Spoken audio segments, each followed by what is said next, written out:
శరత్ గారు లైన్ లో లేరు. తాడు శ్రీనివాస్ గారు, సో ఏం చెప్తారు తాడు శ్రీనివాస్ గారు? మేము ఇప్పుడు మీరు నన్ను పార్టీ ప్రతినిధిగా మీరు పిలుస్తున్నారు.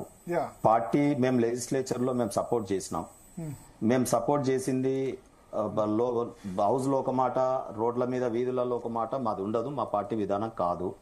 మా ప్రెసిడెంట్ గారు చాలా క్లియర్ గా చెప్పినారు. మొదట ఇది రాజ్యాంగ పరంగా లీగల్ అంశాలు ఏ రకంగా ఉంటాయి రామచంద్రరావు గారు చెప్పినప్పుడేమో లొల్లి చేసినారు. మళ్ళీ వారు చెప్పినట్టుగానే ఈ రోజు జరుగుతా ఉంది అంతా. ఈ రోజు వారి ఒత్తిడి మేరకే వీళ్ళు 42% బిల్లు తేవడం కూడా జరిగింది, జీవో గాని ఇవి గాని. అయితే నేనేమంటున్నానంటే లెజిస్లేచర్ తీసుకున్న నిర్ణయం అమలైతే బాగుండు అని ఒక ప్రజాస్వామ్యవాదిగా నేను కోరుకుంటున్నాను. కానీ ఇక్కడ వ్యక్తిగతంగా ఈ జీవోలో కూడా ఇప్పుడు కాంగ్రెస్ పార్టీ తీసుకున్న విధానం కూడా వారి మేనిఫెస్టోకి మాత్రం వ్యతిరేకంగా ఉంది అని చెప్పగలుగుతాను. ఇంకా నాకన్నా బాగా మాకు అక్కడ శ్రీనివాస్ గారు చెప్తారు, సూరపల్లి శ్రీనివాస్ గారు.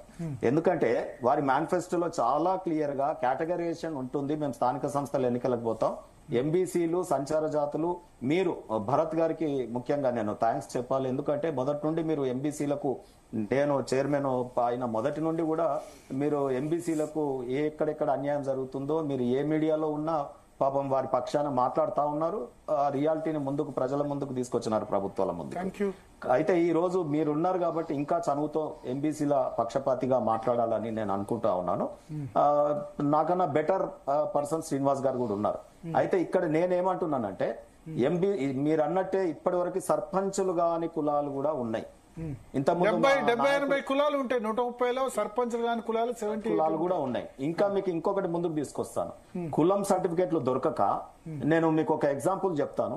గావులే కులం వాళ్ళు వచ్చి సర్టిఫికేట్ ఎంఆర్ఓలు, కొత్తగా ఎంఆర్ఓలు అవుతారు చూడండి, ఆర్డీఓలు అవుతారు, ఈ వెనకట ఏజ్ వాళ్ళు కాకుండా న్యూ రిక్రూట్మెంట్ అవుతుంది కదా. అరే కులం సర్టిఫికేట్ ఇవ్వడానికి ఎంత సతాయిస్తారు. అయితే నేను చదివిస్తాను నా పిల్లవాడిని అని ముందుకొస్తే పాపం రోడ్డు మీద ఇల్లు లేని నిరుపేదలు, సంచార జాతులు, వారికి కులం సర్టిఫికేట్ ఇయ్యారండి బీసీ వెల్ఫేర్ స్కూళ్లలో జాయిన్ అవ్వాలంటే. సో మళ్ళా ఇక్కడ ప్రభుత్వంకి వస్తేనేమో నేను మా గత ముఖ్యమంత్రికి నివేదించిన 10% రిజర్వేషన్ పెట్టండి సార్ సంచార జాతులకని. ఆయన వినలేదు. Computer test రాయగలుగుతారా? రోడ్ పక్క గుడారాలు వేసుకొని బతికే సంచార జాతులకు ఇంటి నెంబర్ లేని, ఆధార్ కార్డు లేని ఇండ్లోకి కులం సర్టిఫికేట్ ఇస్తారా వాళ్ళు? అందుకే కొంతమంది పాపము మైగ్రేట్ అయిపోయి గాంవ్లే అనే వాళ్ళు యాదవ్ సర్టిఫికేట్ తీసుకున్నారు. ఇలా ఇప్పుడంటే బైర్కమ్మరకు మొన్న మేము కొట్లాడి కేంద్ర ప్రభుత్వం మా లక్ష్మణ్ గారి ఆధ్వర్యంలో గుర్తించినాం కేంద్ర ప్రభుత్వం.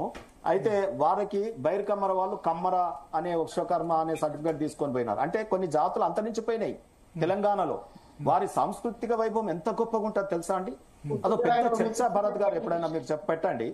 సో ఈ రోజు టాపిక్ ఎలాబరేటెడ్ గా ఉంటే ఆ సాంస్కృతిక వైభవం గురించి నేను చెప్తాను. ఆ జాతులు రాజన్నలు కావచ్చు, పెద్దమ్మలోలు కావచ్చు, లేకపోతే మండివాడు కావచ్చు, ఇవాళ వారు స్వాతంత్ర పోరాటంలో ఏ రకంగా పోరాడినారు.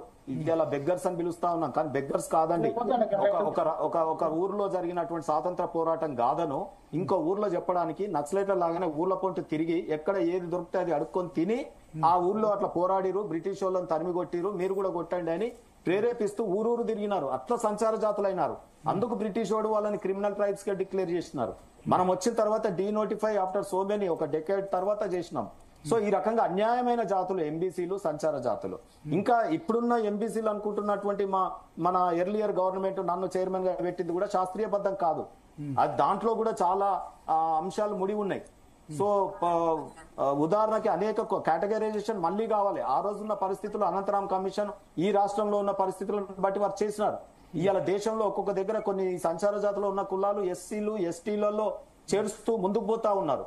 కానీ ఇక్కడ ఈ రాష్ట్రంలో మాత్రం ఈ ప్రభుత్వాలకు వారి మీద గోసలేదు.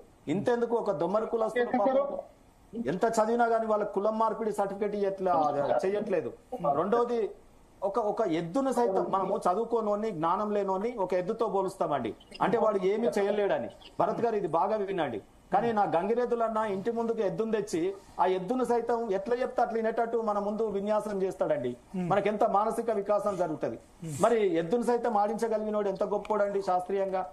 సో ఈ రకమైనటువంటి అనేకం ఉన్నాయి భరత్ గారు. దీని మీద కూడా ఎప్పుడన్నా మీరు చర్చ పెట్టాలని, మీలాంటి జర్నలిస్టుల ముందు చర్చ ఇది జరగాలని కోరుకుంటా ఉన్నా. అయితే ఇప్పుడు ఈ సబ్జెక్ట్ కు confine my party stand is clear. In legislature లో తప్పకుండా మేము 42% స్వాగతించాం. అది మాకు ఇష్టం ఉండి ఇష్టం లేక కాదు, ఓబీసీలకు 42% అన్న వస్తే బాగుండు అనే ఉద్దేశంతో మేము చేయడం జరిగింది. కానీ కామారెడ్డిలో వారి మేనిఫెస్టోలో వాళ్ళు కేటగరైజేషన్ తో స్థానిక సంస్థలు ఎన్నికలు పెడతామన్నారు, కానీ ఆ రకంగా ముందుకు పోలేదు. సో కాబట్టి ఆ అభ్యంతరాలు ఉన్నా సరే గుడ్డిలో మెల్ల ఈ రోజు అయితే ఇమీడియట్ గా కానివ్వండి.